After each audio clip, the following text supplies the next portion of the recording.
Here comes lot number 10, S. Nishalini from 7th A2. Lot number 10, S. Nishalini from 7th A2. Okay.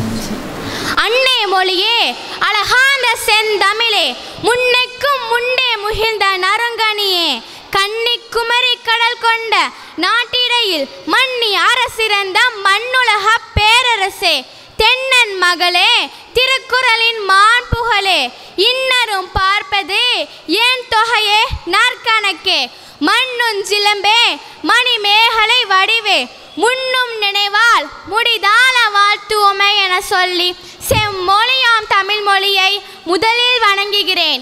நல்லாசிரியர் விருது பெற்ற திருக்குறள் புலவர் எங்கள் பள்ளி முதல்வர் திரு அறிவானந்தம் ஐயா அவர்களுக்கு என் முதல் கண் வணக்கம் மற்றும் என் அன்பு ஆசிரியர்களுக்கு என் முத்தான வணக்கத்தை கொத்தாக தெரிவித்துக் கொள்கிறேன். நான் இன்று பேச எடுத்துக்கொண்ட தலைப்பு பயம் தவிர்ப்போம். இந்நூலின் ஆசிரியர் டாக்டர் வே இறையன்பு ஐஏஎஸ். டாக்டர் வே இறையன்பு ஐஏஎஸ் இந்தியாவின் தமிழகத்தில் இந்திய ஆட்சி பணி அதிகாரியாக பணிபுரிந்து ஓய்வு பெற்றவராவார். இவர் எழுத்தாளர், கல்வியாளர், சமூக ஆர்வலர் மற்றும் தன்னம்பிக்கை பேச்சாளராவார். 2021ஆம் ஆண்டு தமிழக முதலமைச்சர் மு.க. ஸ்டாலின் அவர்களின் தலைமையில் ஆட்சியில் இறையன்பு தலைமை செயலாளராக நியமிக்கப்பட்டார். 1963ஆம் ஆண்டு ஜூன் மாதம் 16ஆம் தேதி சேலம் மாவட்டம் காட்டூர் கிராமத்தில் வெங்கடாச்சலம் பேபி சரோஜா தம்பதியருக்கு இறையன்பு மகனாக பிறந்தார். இவரின் அண்ணன் திருப்புகழும் ஓர் இந்திய ஆட்சி பணி அலுவலராவார். இவருக்கு இன்சுவை மற்றும் பைங்கிளி என 2 சகோதரிகள் உள்ளன. என்ன நடக்குமோ என்கிற பதற்றமே பயம். பயம் எப்போதும் எதிர்காலம் குறித்ததாகவே இருக்கிறது. அடுத்த நொடியில் நமக்கு ஏதேனும் நேருமோ என்கிற அச்சம் நம் உடலில் முழுவதும் பரவி பலவிதமான அதிர்வுகளையும் ரசாயன மாற்றங்களையும் ஏற்படுத்துகின்றன.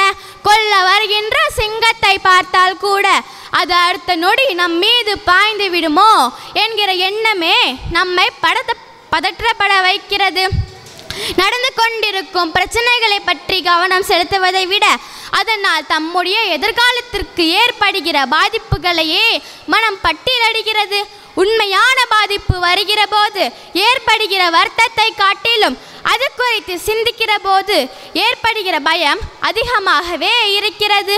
கணவனுக்கு விபத்து என்று தெரிந்ததும் தன் எதிர்காலத்தை நினைத்து மனைவி அலற குடும்பமே அழகிறது.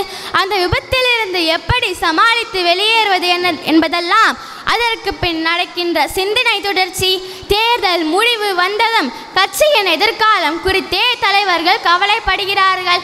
நம்மை பொறுத்தவரை நிகழ்காலம் எதிர்காலத்தை விட ஆனந்தமயமானது என்கிற மனப்பான்மையே இந்த தடுமாற்றங்களுக்கு முக்கிய காரணம். பயம் பல்வேறு காரணங்களால் ஏற்படுத்துகின்றன. அதிக மனிதர்களின் பயம் பொருளாதாரம் குறித்ததாகவே இருக்கிறது. அது குழந்தையாய் பள்ளிக்கு சேருகிற காலத்திலே தொடங்கிவிடுகிறது. அந்த குழந்தை நன்றாக படித்தால்தானே நல்ல பணிக்கு போக முடியும், நிம்மதியாக வாழ முடியும்.